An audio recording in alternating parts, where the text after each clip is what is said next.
private demand. Yeah, but that too probably was flattered a little bit by by strong demand for imports to beat tariffs. So that might overstate. It's a really good reading, 3% PDFP in the first quarter. That might actually overstate. So it's not really going to, I don't think it's going to affect our decisions. I will just say, though, that it's a little confusing, and it's probably less confusing to us than it would be to the general public as we try to explain this. It's complicated. And GDP is sending a signal, PDFP is sending a signal. It's a little bit confusing, but I think we understand what's going on. It's not really going to change things for us. I didn't even know what micros was. That shit was crazy. Courtney Brown from Axios. I guess, we talked about some of the indications of potential layoffs, price hikes, and economic slowdown, all being evident in the soft data. I'm curious why the Fed needs to wait for that to translate into hard data to, make any type of monetary policy decision, especially if the hard data is not as timely or might be warped by tariff-related effects. Are you worried that the soft data might be some sort of false warning?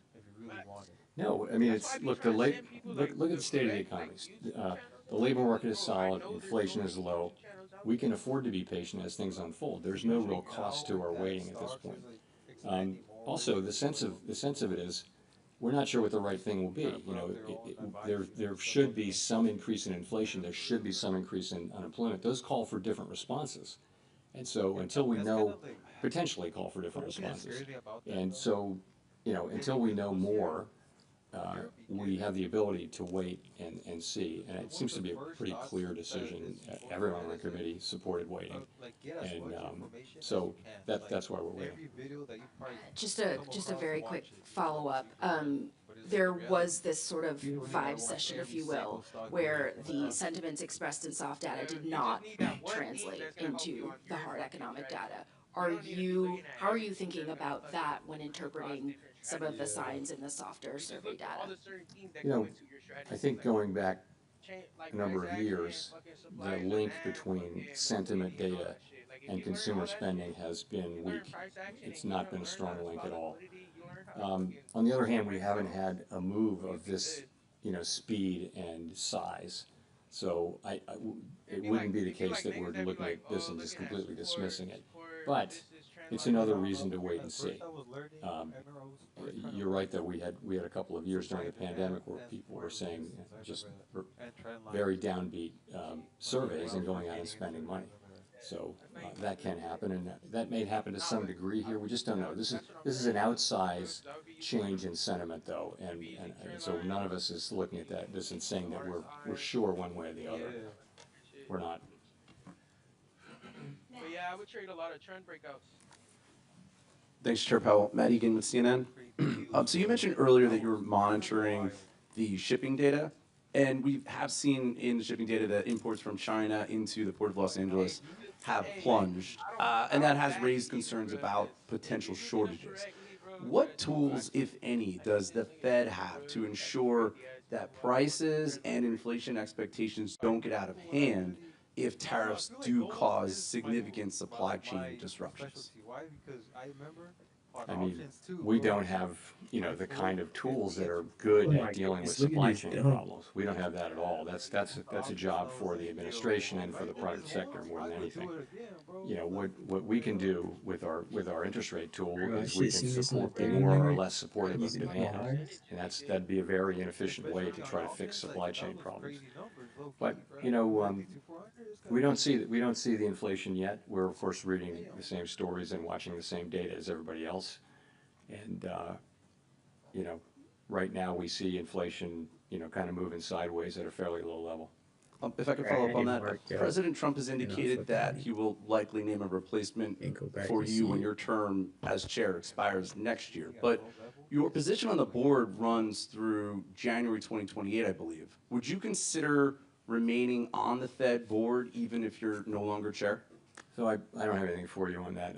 My whole focus is on, and my colleagues' focus is all on, trying to navigate this tricky passage we're in right now, trying to make the right decisions. We want to make the best decisions for the people that we serve. That's what we think about day and night, and this is a challenging situation, and that's 100% of our focus right now. Let's go to Jennifer for the last question. Thank you so much, Chair Powell. Jennifer Schonberger with Yahoo Finance. Public records of your schedule so far this year show no meetings with President Trump. Past presidents Obama, Bush, and Clinton have all met with Fed chairs, and you met with Trump during his first term. Why haven't you asked for a meeting yet with the president? I've never asked for a meeting with any president, and I never will. It's not, I wouldn't do that. There's never a reason for me to ask for a meeting. It's always been the other way. So would you want to meet with him if given the opportunity to get more information? It's never an initiative that I take. It's always an initiative I don't think it's up to a Fed chair to seek a meeting with the president, although maybe some have done so. I've never done so, and I can't imagine myself doing that. I think it's always comes the other way. A president wants to meet with you, but that hasn't happened. And if I could just ask one question on monetary policy. When it is time to cut rates, how will you determine how far down rates will have to come to try to keep a balance on the inflation mandate as employment weakens? I think once you have a direction, a clear direction, you can make a judgment about how fast to move and that kind of thing. So it's really the harder question is the timing, I think, and when will that become clear? And fortunately, as I mentioned, we have our policy in a good place, the economy's in a good place, and it's really appropriate, we think, for us to be patient and wait for things to unfold as we get more clarity about what we should do. Thanks very much.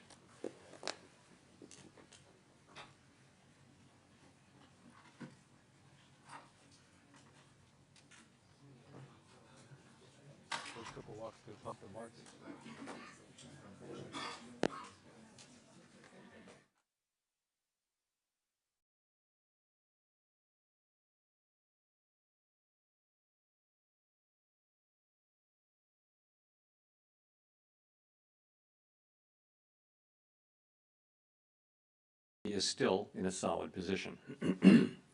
The unemployment rate remains low, and the labor market is at or near maximum employment. Inflation has come down a great deal, but has been running somewhat above our 2% longer run objective. In support of our goals, today the Federal Open Market Committee decided to leave our policy interest rate unchanged. The risks of higher unemployment and higher inflation appear to have risen, and we believe that the current stance of monetary policy leaves us well positioned to respond in a timely way to potential economic developments. I will have more to say about monetary policy after briefly reviewing economic developments. Pardon me. Following growth of 2.5% last year, GDP was reported to have edged down in the first quarter, reflecting swings in net exports that were likely driven by businesses bringing in imports ahead of potential tariffs. This unusual swing complicated GDP measurement last quarter. Private domestic final purchases, or PDFP, which excludes net exports, inventory investment, and government spending, grew at a solid 3% rate in the first quarter, the same as last year's pace. Within PDFP, growth of consumer spending moderated, while investment in equipment and intangibles rebounded from weakness in the fourth quarter.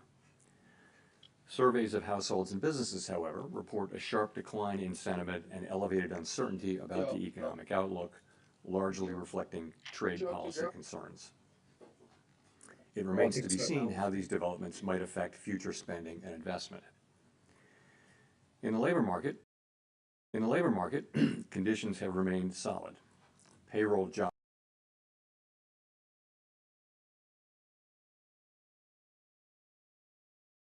2% remains low and has stayed in a narrow range for the past year. Wage growth has continued to moderate while still outpacing inflation. Overall, a wide set of indicators suggest that conditions in the labor market are broadly in balance and consistent with maximum employment. The labor market is not a source of significant inflationary pressures. Inflation has eased significantly from its highs in mid-2022, but remains somewhat elevated relative to our 2% longer run goal. Total PCE prices rose 2.3% over the 12 months ending in March. Excluding the volatile food and energy categories, core PCE prices rose 2.6%. Near-term measures of inflation expectations have moved up, as reflected in both market and survey-based. What if you could do SEO smarter and faster? With Wix, you can edit your meta tags. Year or so, however, most measures of longer-term expectations remain consistent with our 2% inflation goal. Our monetary policy actions are guided by our dual mandate to promote maximum employment and stable prices for the American people. At today's meeting, the committee decided to maintain the target range for the federal funds rate at 4.25% to 4.5% and to continue reducing the size of the balance sheet. The new administration is in the process of implementing substantial policy changes in 4 distinct areas: trade, immigration, fiscal policy, and regulation. The tariff increases announced so far have been significantly larger than anticipated. All of these policies are still evolving, however, and their effects on the economy remain highly uncertain. As economic conditions evolve, we'll continue to determine the appropriate stance of monetary policy based on the incoming data, the outlook, and the balance of risks. If the large increases in tariffs that have been announced are sustained, they're likely